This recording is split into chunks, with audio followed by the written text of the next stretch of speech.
Ready.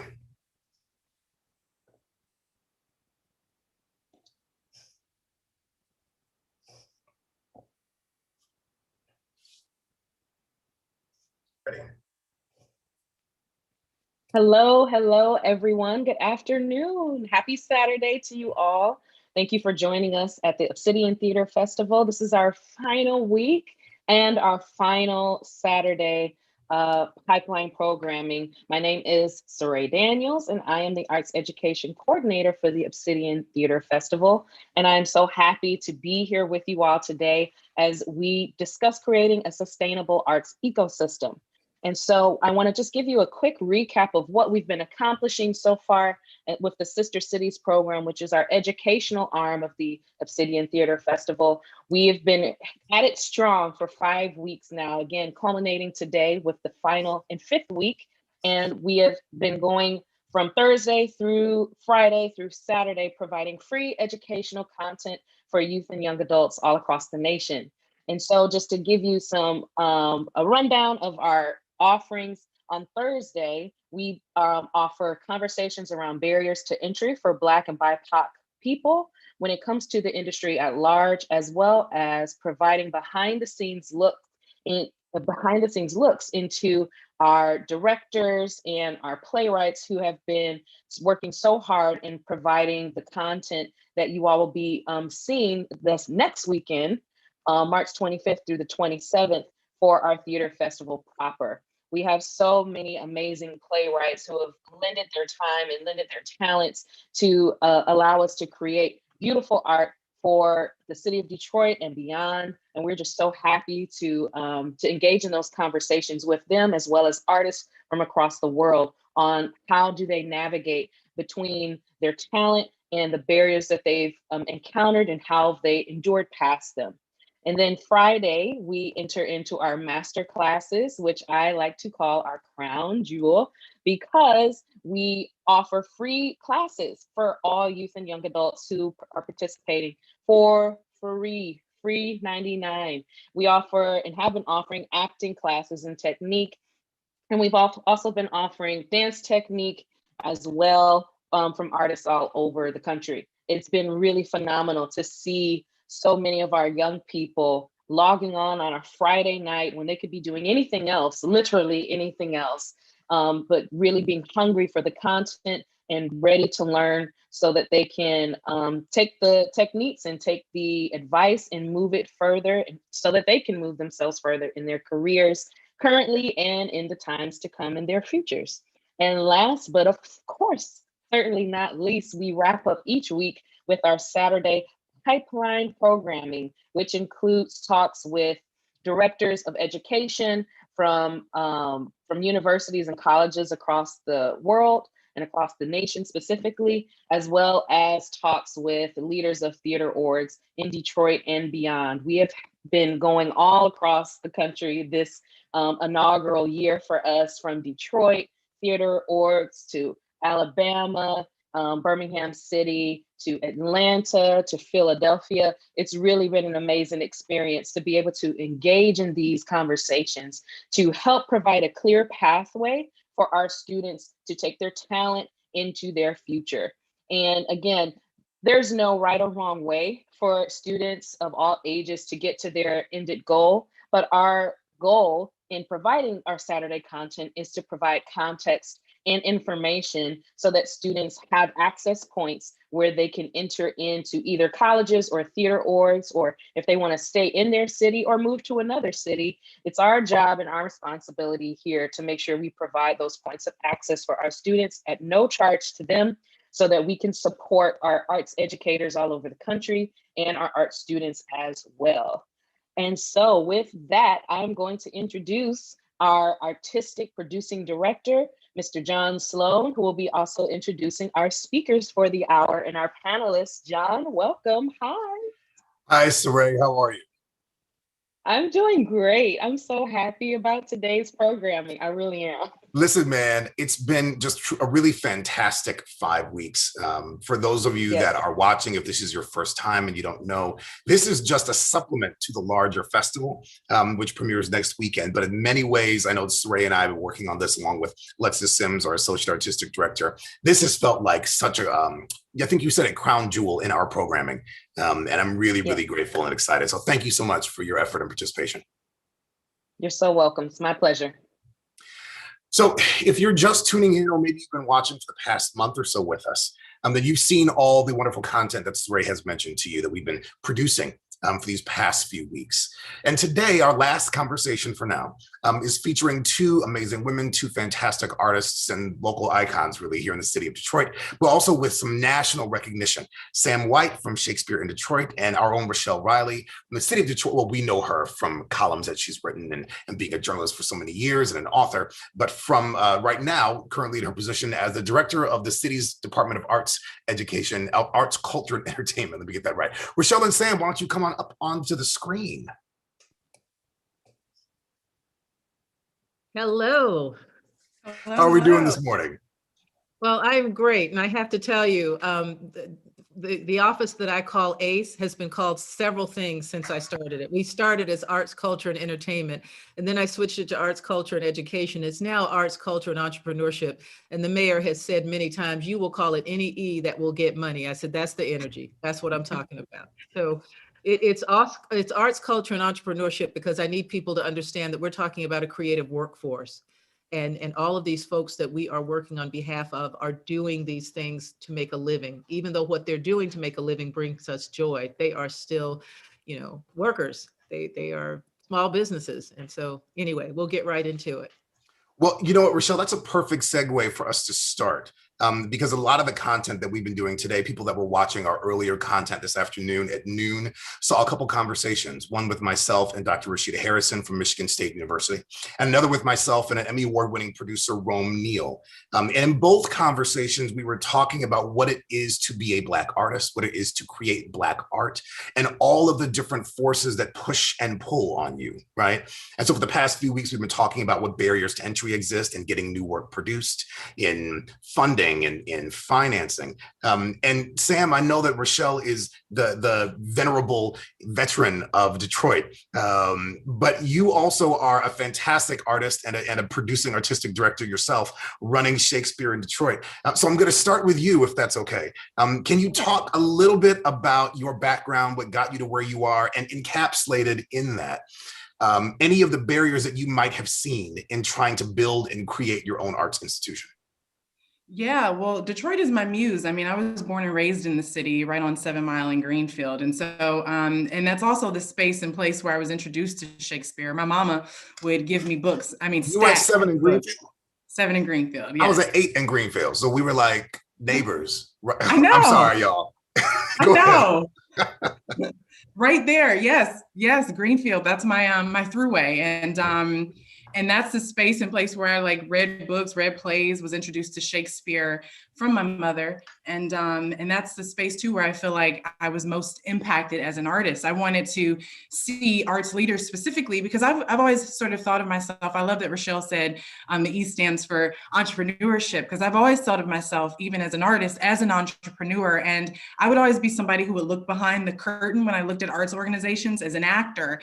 And I never saw anybody who looked like me. And so that was sort of the impetus and the inspiration to start Shakespeare in Detroit, and to see actors in classical settings, for the most part, acting their faces off in the city of Detroit, and the city of Detroit getting to see actors and people, not just the people on stage, but the people who are producing the work, who look like them, who are from their hoods, who went to their schools, who, go to the same gas station, the same supermarket. And I've been honored to be able to do that the last 10 years. So yeah, that's sort of the groundwork, or where it was laid out for me. Yeah. 7 Mile in Greenfield. Seven in Greenfield, fam. So listen, when you started, if you could give people a little bit of background on Shakespeare in Detroit too, as you started, because founding an arts organization, whether it's a for-profit or non-profit producing organization, has some inherent hurdles just kind of baked to the cake, right? Of how you're going to build out your revenue streams, how you're going to acquire an audience, how are you going to cultivate that audience.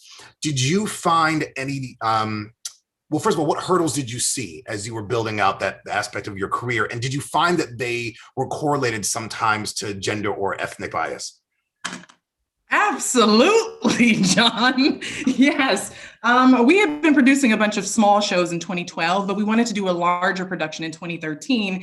It just so happened that our opening night was 4 weeks after the city filed for bankruptcy. And so one of the hurdles was just even assessing whether an audience wanted to come or not. And I found, a lot of foundations who I have wonderful relationships with now, but they weren't necessarily used to seeing a Black woman saying she wanted to do Shakespeare from 7 Mile, and saying, hey, could you give me, I just want $10,000. That's cool, right? You can give me that, right?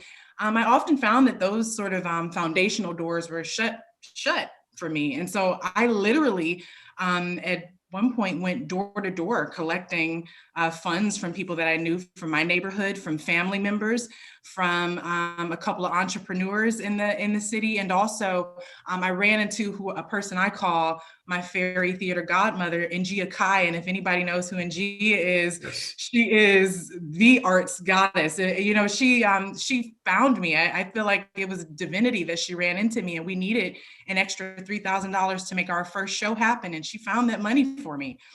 And if it hadn't been for her, our very first large production wouldn't have happened. And that came literally from knocking on doors, literally sending emails, picking up the phone, and taking and piecemealing the show, $5 here, $10 here, $100 here, and then that last three grand from Ngia. And I think after it took about 5 years, John and Rochelle, for me to get really funding that just came from one source or from foundations or from corporate sponsors. And that's because the first 5 years were just proving myself, that I was worthy of getting money and getting funds. And it was shocking because we had people from Brooklyn and from LA who were moving into Detroit, and they hadn't even produced one show and they were getting funding, And so it was pretty obvious to me that being a melanized person wasn't necessarily going to make life easy as someone who produces in Detroit. But thank goodness for people like Ngia and those neighbors who gave me that first $5 to $10. We're still here almost 10 years later, but it was very difficult. And I'm not going to pretend like it's not anymore, because it's still challenging, and there still aren't a lot of theater producers who look like me, even in Detroit. Yeah. I remember 2012 and 2013, I hadn't moved back home yet. I was still bouncing around and touring and living in New York. And I remember a friend of mine saying, hey, Sloan, I saw this article. Why don't we all go in and we'll just buy up some land in Detroit? And like some friends of mine from Brooklyn are going to move there, and they're going to open a theater community. And they saw the look on my face, which was this combination of like frustration and disdain. And they were like, I don't understand. Rochelle, for so many people that haven't been on the inside of what it takes to fund the arts, to be patrons of the arts, and to try to get these big, massive machines, like Sam is talking about, whether it's a foundation or a city, to try to get behind some of those funding efforts. Why is it so hard? Like, what are some of the big hurdles just inherent to arts production that stand in the way of getting art produced, and theater in specific? Well, I can tell you there are two things. One is Detroit really does not know how good it is. Every place I go in the world, not just in this country, but in the world, people know Detroit, and they know the things that were founded here, the things that are great here, the people that they know who came from here. Detroit doesn't know it. We have this sort of singular focus where we think we cannot walk and chew gum at the same time. So everything forever was about the auto industry, as if we're working on that, we can't do other things, when quite frankly, the creative arts are as big as the auto industry. And I constantly quote this 2017 study that, explained nationally that the creative arts contributed more to the gross national product than the auto industry did. I think that's true in Detroit too, and I'm working on proving that. So that's number one, that we really don't get just what we have here. The second thing is tradition. My job is to make sure that someone like Sam White doesn't have to have that same journey to make something great, to have to go door to door, to have to do so much begging. And that is about literally the desegregation of the arts. We look at certain things. There's LGBT, okay, this segment over here, here's Black theater, this segment over here. And it's funded differently because somehow we don't have one ecosystem for all of it. I want one ecosystem for the theater that's happening in Detroit. You have to remember that, and we talked about this during Black History Month, John, back in the 60s, there were like 7 or 8 Black theater companies in Detroit. And some of the biggest names in the world came through Detroit in theater. Woody King Jr. and David Rambo and Cliff Frazier, they started Concept East, but there were like 6 other companies, and it was happening everywhere. And all of a sudden, all of that died, and we let it. There were people who knew. They used to go to the theater, used to have this amazing Black, experience and Black literature. The reason I so love what Sam is doing, well, first of all, I love Shakespeare, student of Shakespeare, but I so love what she's doing is because I want a young Black kid to be able to say to be or not to be. That is the question, whether it's nobler in the mind to suffer the slings and arrows of outrageous fortune. But I need that. And so my goal is to have people see this entire creative workforce in all of its colors and all of its cultures and all of its incarnations and celebrate that together. That means if you love arts in Detroit, then you need to support all of it. Let's make sure that everything that we're doing is the best that it is, because you don't want anybody someplace else saying, we've got the best, anything, because Detroit has it, but doesn't celebrate it. Yeah. Rochelle, just so you know, I was just going to let you go and see how, do the whole That's monologue. Don't ask me a question. So ask me a question, because I believe that the sky is the limit. And I think the biggest problem is we need to get over ourselves and understand how big and bad we are and do something about it. And that's my job. I did that as a columnist, and now I'm going to be doing that in this job, convincing people of what's true. Well, you really said the key word there, which is ecosystem, right? Yes. Because I think what we see, or at least what I've seen, is companies pop up, produce for a couple years, do well, and not be able to sustain, right? Whether it's because they fall victim to shifts in foundation inclinations and foundations that then decide they want to fund something else, whatever the new thing is, or whether they just haven't been able to figure out a revenue model. Sam, you guys are around for almost a decade, for almost 10 years. How do you build out that sustainability in both your financing, but also in your audience development? Relationships. That's the answer. And it's the reason I was smiling so big when Rochelle was talking about us knowing how big and bad we are is because I think after year 5, even though I think I had some to some people proving to do that I could make it that long with this idea, I think I started to realize how big and bad this idea was that I had, And so I reached out to people like the Oregon Shakespeare Festival, which is the largest Shakespeare festival in this country, and said, hey, can you take me under your wing as a fellow? I want to learn how to write a strategic plan for the next 5 years. I want to look at a $40 million budget and see how that works. I want to be able to meet actors so I can, take them to lunch and beg them to come and work with me for a little bit so we can, there are actors here can learn from them. And they said yes. And not only did they say yes, but they also helped me build a relationship with the funders so that in 2018, our show 12th Night was funded by an Oregon stakeholder.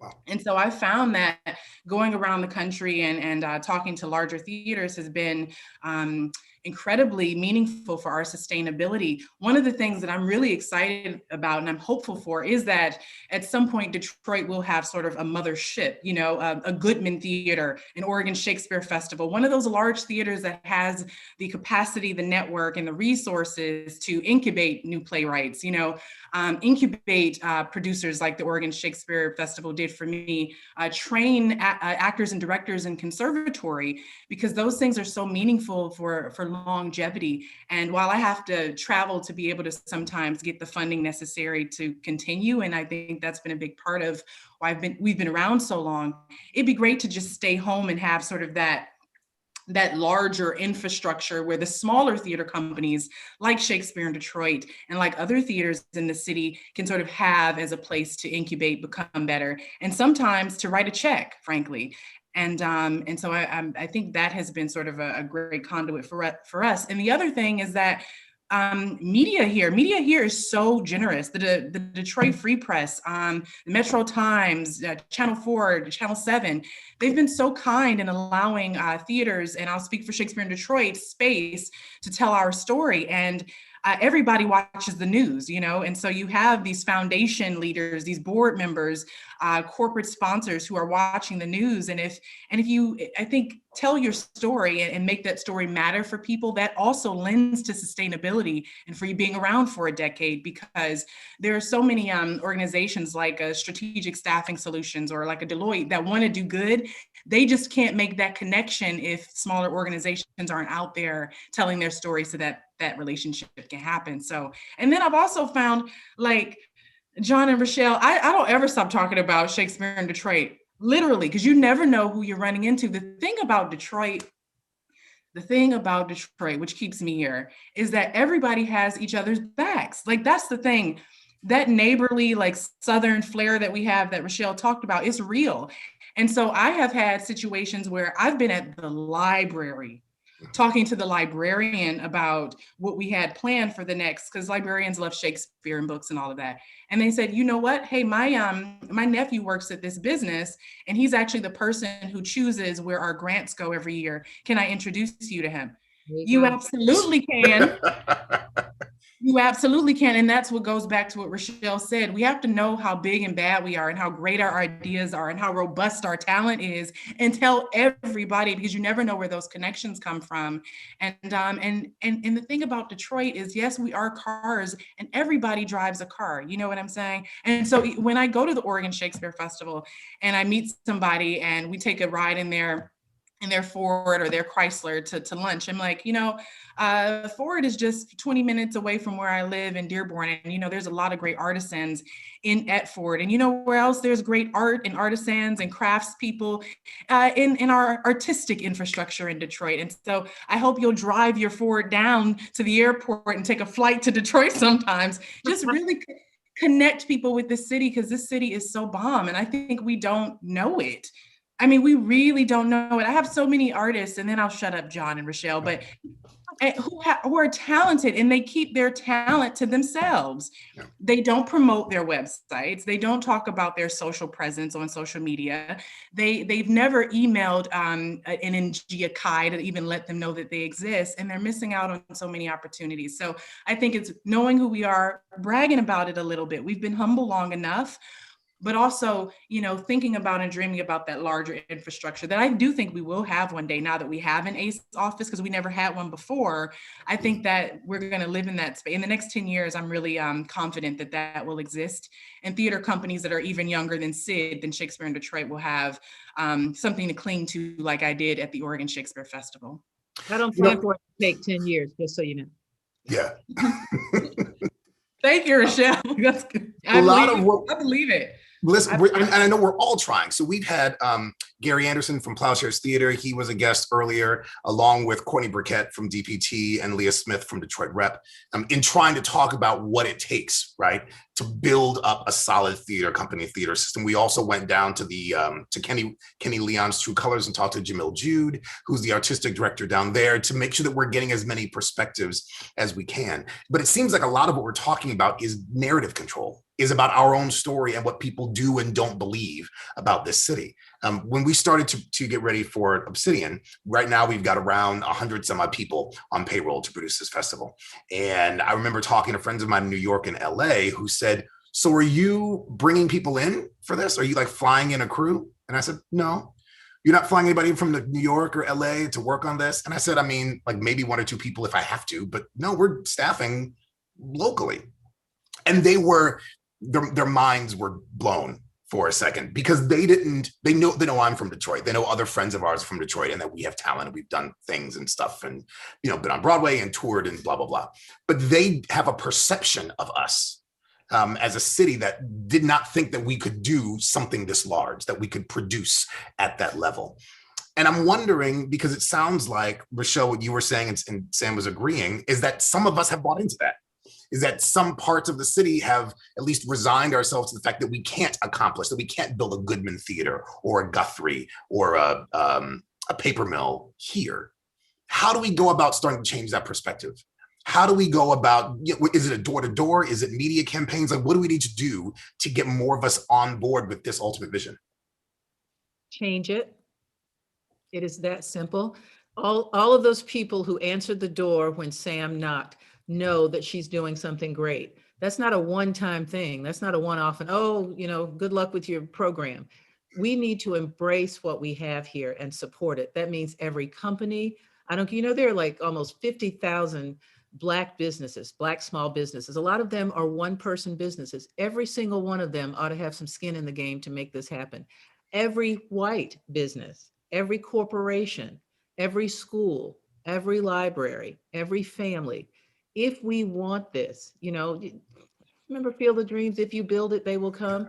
Yep. If we want it, we can build it. And if we build it, people will come. I think we are literally maybe 2 or 3 years away with some concentrated effort to get people to believe in having that ecosystem that will start to grow. It'll be small, Sam, at first, but the main thing is to get people connected. And most of that means letting people know what's there. And that's a part of my job, because for a city the size of Detroit, with the amount of talent that we have in Detroit and the history that we have in Detroit, to not have had an office was heinous. Now that there is one, my job is to make sure people know what we have. Everybody needs to know about Shakespeare in Detroit. Everybody needs to know about Obsidian. Everybody needs to know about the Rep, which just had its amazing anniversary. I'm a diamond person up on the board. So, I want people to literally understand what's here. And a part of that, we launched this year-long campaign, Art Undefeated, where we're going to do monthly showcases of all the stuff that's here. But let me speak to what Sam said. I went to this meeting of artists, almost 200 artists in the room. And I said, how many of you own your name on the web? And 5 people raised their hands. And I said, how many of you have a website, even if it's a single page? So if somebody Googles you, they get something. About 4 people raised their hands, and it wasn't the 5 people who own their names. And I said, this is what I'm talking about. You have to see yourself as a small business. You are a sole proprietor of genius. That means you have to start with making sure you know how good you are, making sure you're letting people know, and making it easier for the rest of us to let people know.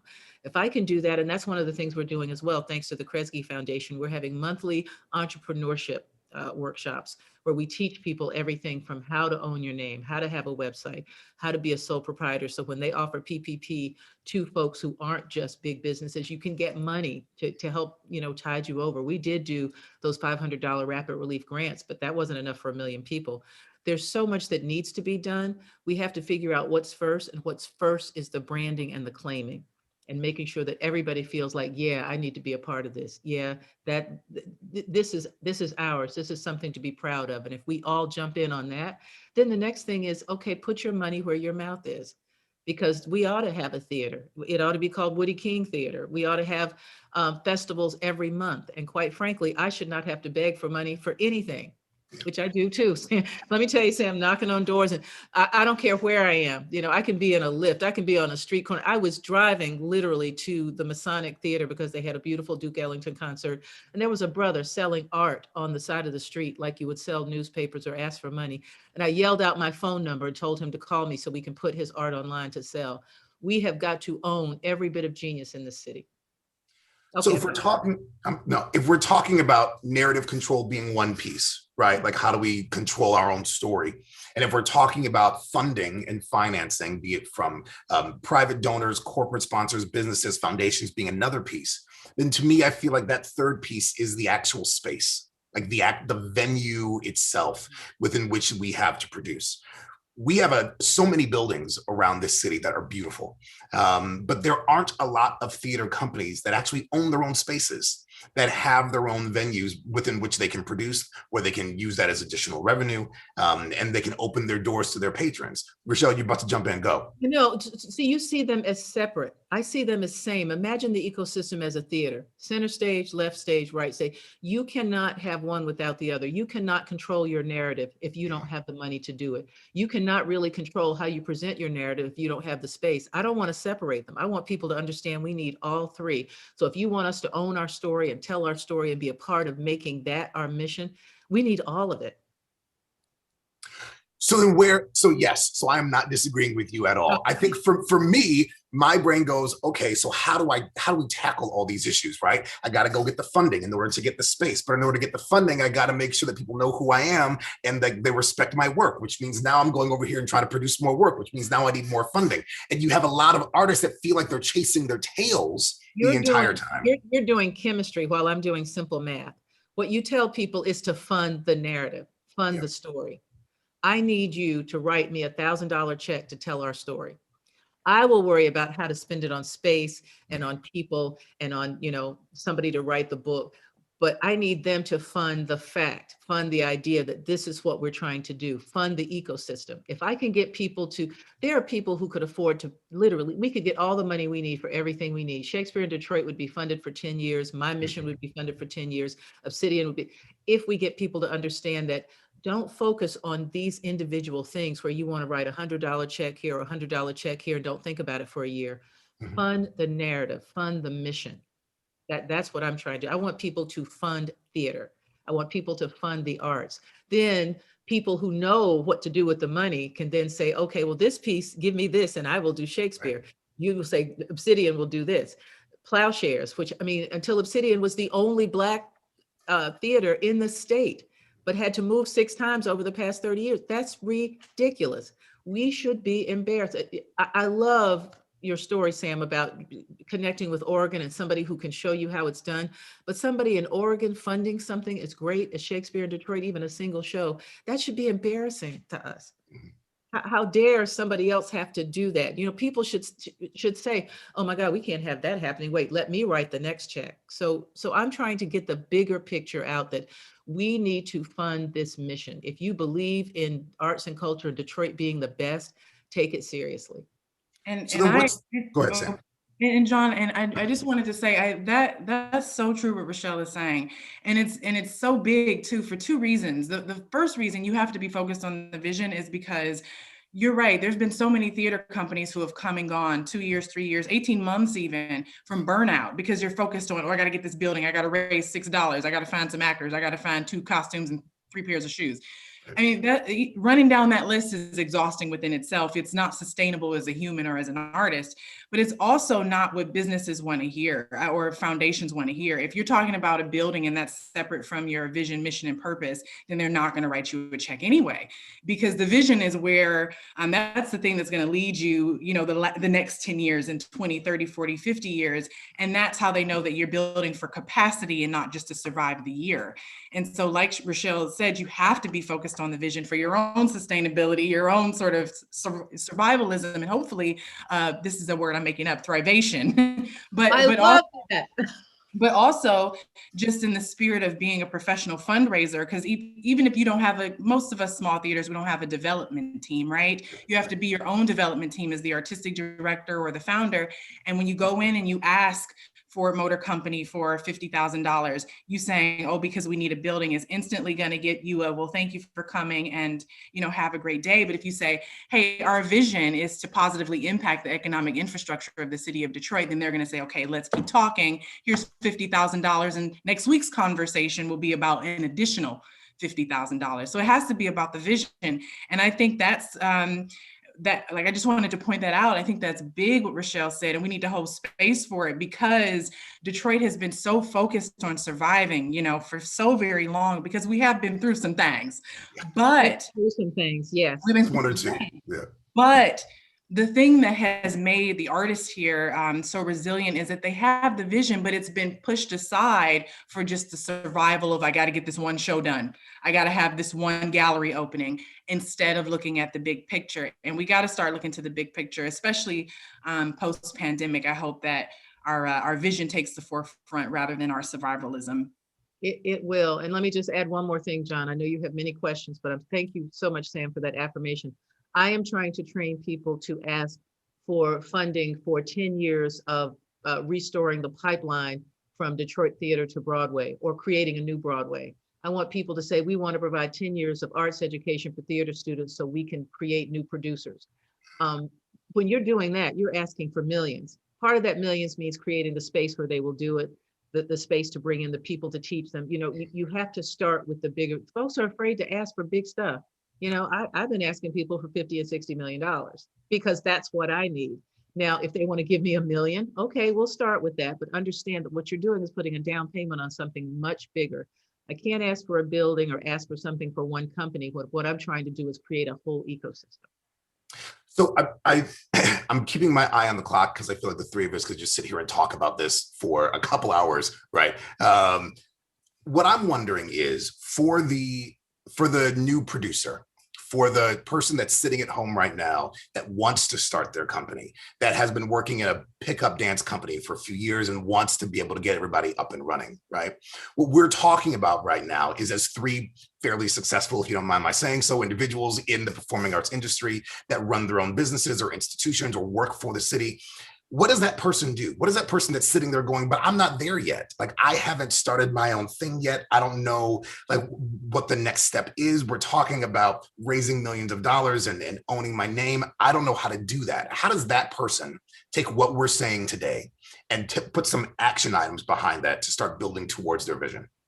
Well, they have two things. One is they do what Sam did. You find somebody who's doing it and you say, would you take me under your wing and give me some guidance on what happens next? If you're interested in working for a theater company and there's a theater company where you are, go and find something to do with them. The second thing is you call me, 313-720-1016. We have training. I can connect you with folks. I have people who come to me and say they want to do things, which is why I introduced John to David Carroll. That's my job. I'm matchmaker, I'm funder, finder, and I'm somebody who can guide you to the people who can help you, because that's what we're supposed to do. But in addition to that, we're supposed to help each other. So when you see a forum like this, where, Obsidian has brought you all of these different folks who are talking about what they're doing, what they've done, and what they'd like to achieve, you should be writing down every name, Googling, finding the contact information. This is what I want to do.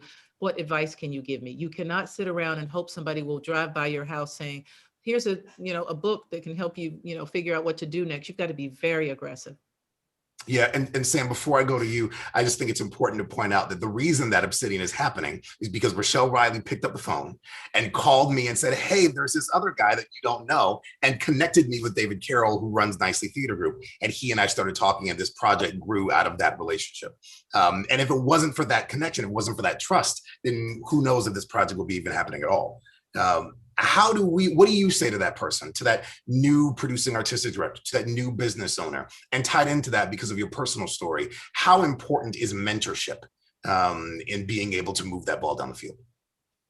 Mentorship is everything. I mean, I still have mentors. I still have about 6 or 7 mentors who I lean on quite frequently for advice, for encouragement, for ideas, for my own personal sustainability and thrivation. And so it's really, really huge. I think if there's someone out there who's an aspiring producer, as you mentioned, just produce a show. You don't have to have $1 million show for your first time out. It can literally be, if you're a dancer, dance for 10 people, invite 10 people that especially this summer. Hopefully you can be outdoors and you can put down a nice sort of flooring or something where you can dance and act or do whatever it is that you want to produce, and workshop producing.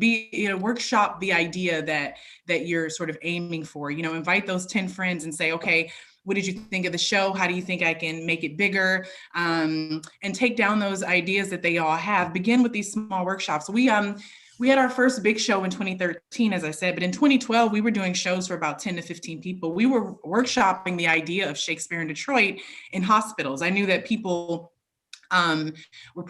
being in a hospital was boring. And so it was an opportunity to share the arts with people who probably needed a lot of encouragement and inspiration. And so that's how I started producing.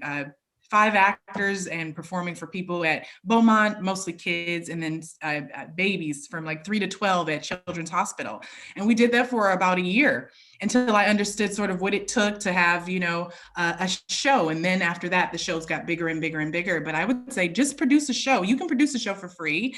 If you're an actor, put on your blacks. You know what blacks are, your black shirt, your black pants, your black shoes, and do a monologue. Invite 10 people, again, workshop it, ask for feedback. And then maybe the next time out for 20 people and go from there. But the idea is just to start. We're on Zoom right now.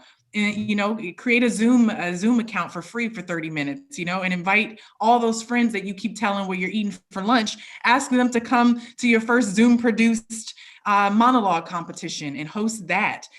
Be active and start. And once you start, you start greasing those producing muscles. I think it just things start to click, but you have to start to build that momentum. Yeah. Listen, we're almost out of time, but I'm wondering from each of you. So this is kind of a two-parter. One, what's next for you? Like, what do you have coming up for your companies, for the department? What are you working on? That's where people can tune in or jump on board and get involved. And two, what do you think theater looks like a year from now? Coming out of this pandemic, the one thing that I can say that has happened is I think that we've been able to democratize access to the arts and to theater in a unique way. How does that affect our ability to continue producing work, and who gets to see it? Rochelle? Well, I can tell you three things. One is, thank you, Sam, for reminding people of the power of the internet, because this was not possible 20 years ago. People have to remember that Hamilton started as a workshop, and Justin Bieber was just some kid on YouTube until Usher saw him. You have an amazing ability to have a big audience in a little space. So that's number one. But for theater in particular, I'm working with the Black Theater Network to create an international Black Theater Olympiad here in Detroit, which used to exist 60 years ago, where companies came from around the world and competed here. And people got to see some of the best, literally best companies everywhere, and not have to go anywhere, because everything came here. Everything started here. We got to get back to that. But the second thing is, there has to be a theater space. When the mayor talked to me about coming to work, well, actually, when the mayor and I had lunch because I was leaving the Free Press, he said, "What do you want to do?" I said, "I need a building so I can start the Detroit Black Repertory Theater." And he went, "Theater?" And that's all he heard. And then we started talking about arts and culture, and then he hired me for this job. But there needs to be a space, just something where if there is a company, that producer you're talking about, that new person who wants to produce something, or Plowshares, or a Black rep, that space exists. And it belongs to the community, which means you don't have to pay for it. You just need to be able to produce and use it. I want us to have an ecosystem where everybody understands the Black theater that's going on. Everybody understands all the theater that's going on, so that you don't have somebody saying, "Oh, I didn't know that the Fisher had Broadway," or "I didn't know we had Shakespeare in Detroit," or "Oh, really, Plowshares did Fences? I wish I'd known, so I could have gone." Those are things that my previous background will help make sure don't happen again. I'd like us to have a passport where it has every theater in the city listed, so people know to go to different ones, and there's some great prize for the person who goes to see the most. I want us to embrace our arts, and that's my goal. And within 2 years, we will have a branding campaign where Virginia might be for lovers, but Detroit is for the arts. Love it. Sam? I love it too. Well, the thing that I'm most proud of that's coming up, because I have some fancy, smanchy stuff coming up, but the thing that excites me the most is this summer, Shakespeare in Detroit is going to host a 8-week conservatory for students between the ages of 14 and 18 years old.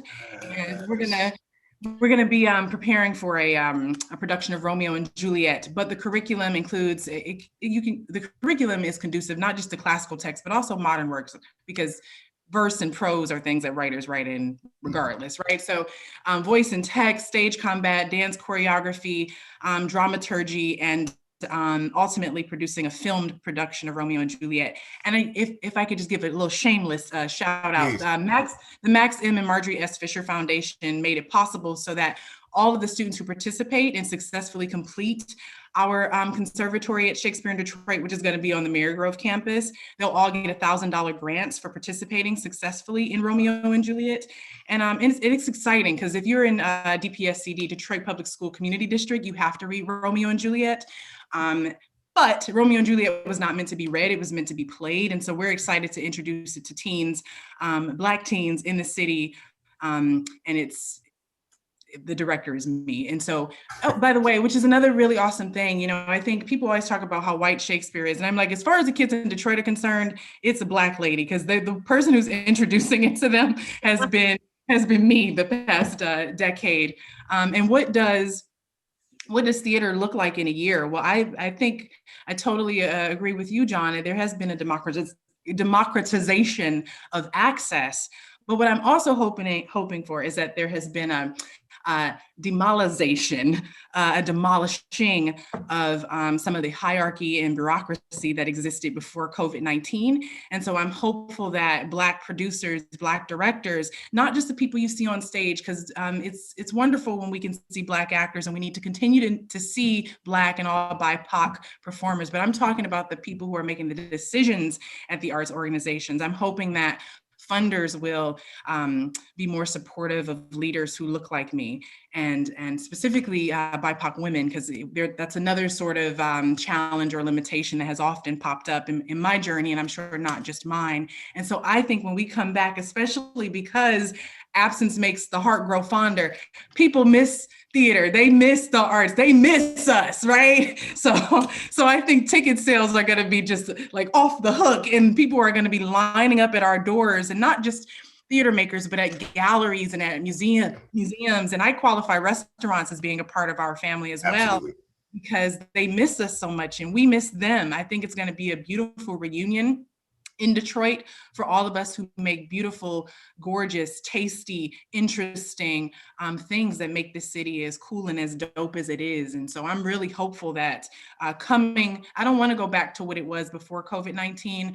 I'm excited about a more equitable, inclusive future in the arts, specifically for those of us who work behind the scenes.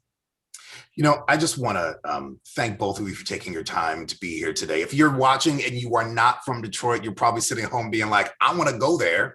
That place sounds awesome. Come on through. It's okay. Come on, we'll take you. But our city is not the only one that deals with some of these issues, right? There are other cities, Baltimore, St. Louis, Oakland, that have struggled with some of these same types of concerns when it comes to building out their infrastructural system. And so I know what we're trying to build here, and that can be a model, hopefully, for other cities to be able to look at and lean on and build upon. So Sam White from Shakespeare in Detroit, Rochelle Rowley from the City of Detroit's Department of Arts, Culture, Entrepreneurship, Entertainment, and Education. Thank you. The 3 E's, babe. Thank you both for taking your time. I really appreciate it. Thank you, John. Thank you. Talk to you soon. Bye, Sam. So for those of you sitting at home right now, wondering how you can get involved with those two amazing organizations, those two fantastic women, just hop online. We're going to make sure that we include all that information on our website. You can go to Shakespeare in Detroit. And the City of Detroit has their own page for the city's Department of Arts, Culture, and those 3 E's that come after it. Saray Daniels is our Arts Education Coordinator for the Obsidian Theater Festival and Ghostlight Production. Saray, it has been a joy, just like today's conversation. It's been a joy and a pleasure. Yes, it has. I mean, that was just so life-giving. I agree completely, John. Yes. So grateful to have Rochelle and Sam with us today. You know, I want to say for those individuals that are, that might just be, for whom this might be their first experience with Obsidian or with Ghostlight, you have really done a remarkable job about helping us tie all these pieces together. I'm wondering for you, as we've talked about it over these past few months and getting everything going, I'm gonna tell y'all, fam, for real, I called Saray and I was like, hey, I think I need help with this thing. Can you help? And she was like, yeah, great. When? I was like, now, like yesterday. Like, can you come on board now? Can you talk for 2 seconds about can you just talk for 2 seconds about what it looks like? Because I think people don't always understand what it is to build curriculum and why you can't just take an artist like me and put me up in front of a bunch of people and say, great, now go teach. That there needs to be some infrastructure to that. Why does that need to exist? And what's the process in trying to put all that together? Well, there are 2 main reasons that come to my mind. The first reason why it needs to exist is because you can't teach without having an end goal in mind. And so one of the main proponents of education is the concept of backwards teaching. And what that really means is envisioning where you want your students to go, or whoever's consuming the content, where you want them to end up at the end of the whatever, the lesson, the end of the curriculum, the end of the year. You have to have a clear vision of what skills you want them to have, what information you want them to know, and where you want them to go when they move beyond your tutelage, right? And from there, you have to plan for that.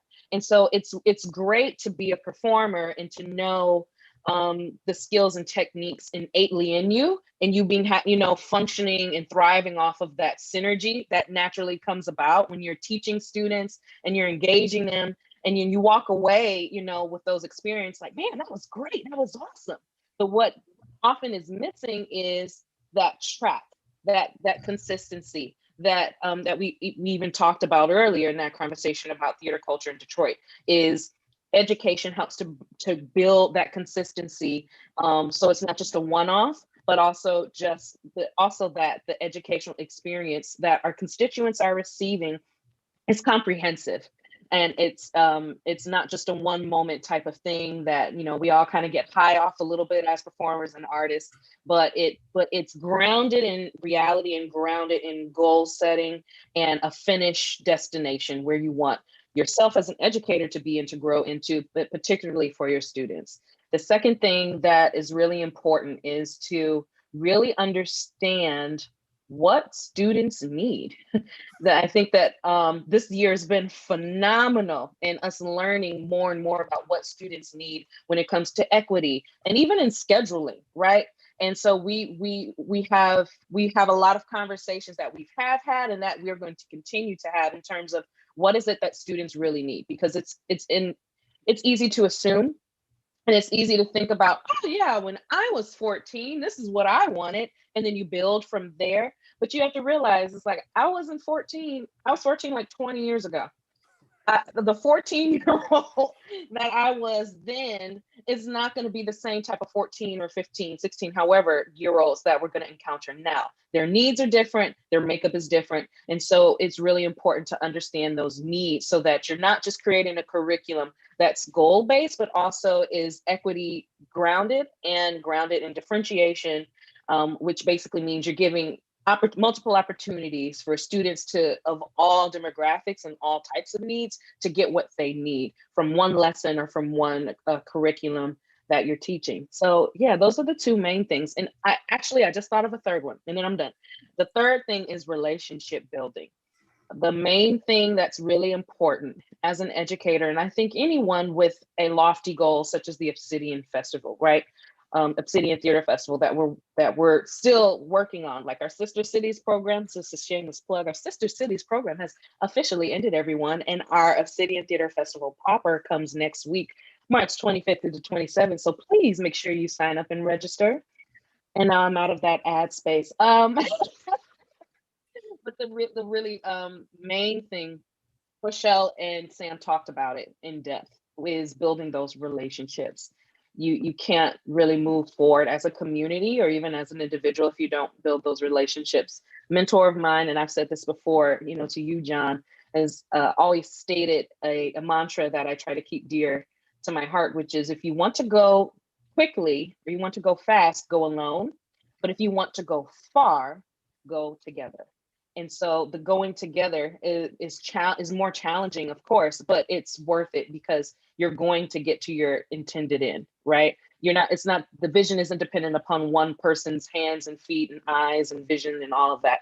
But instead, we have a conglomerate of people. We have over 100 employees now at Obsidian Theater Festival, and we absolutely wouldn't be able to do any of the things that we've been able to accomplish if it wasn't for them and if it doesn't continue to be that way. So those are the three things. Well, listen, Mrs. Daniels, I am happy that we have this relationship. You have been just a joy and a blessing to this entire process. It's been a little bit of a whirlwind, right, over these past 5 weeks, and not just the past 5 weeks, because we didn't start this 5 weeks ago. We started this months ago to get ready for this. But I just want to remind everybody as they're watching that this content lives. Right. So check us out live. You're watching us live right now. Check us out on the website. Check us out on our Facebook page. We're going to re-air all of today's content tonight on our Facebook page. And the educational content is going to stay up for a long time. So I appreciate you so very much. I want to give a special shout out to Dr. Michelle Sims for helping us out in crafting a lot of the educational content and for being a Yes. wonderful mentor and guidance to us along the way. And to everybody at Obsidian and Ghostlight Productions and Nicely Theater Group for helping to support this amazing content. As Saray mentioned, next week, March 25th, is when we start streaming all of our featured content. So if you need theater, like Sam said, if you're missing it, if you're hungry, if you're looking for like live theatrical content, then tune in March 25th. All those shows are going to remain up for a limited time on our website. So please go ahead and register. Check it out. For Saray Daniels, for everybody at Obsidian Theater Festival, my name is John Sloan. Have a good night.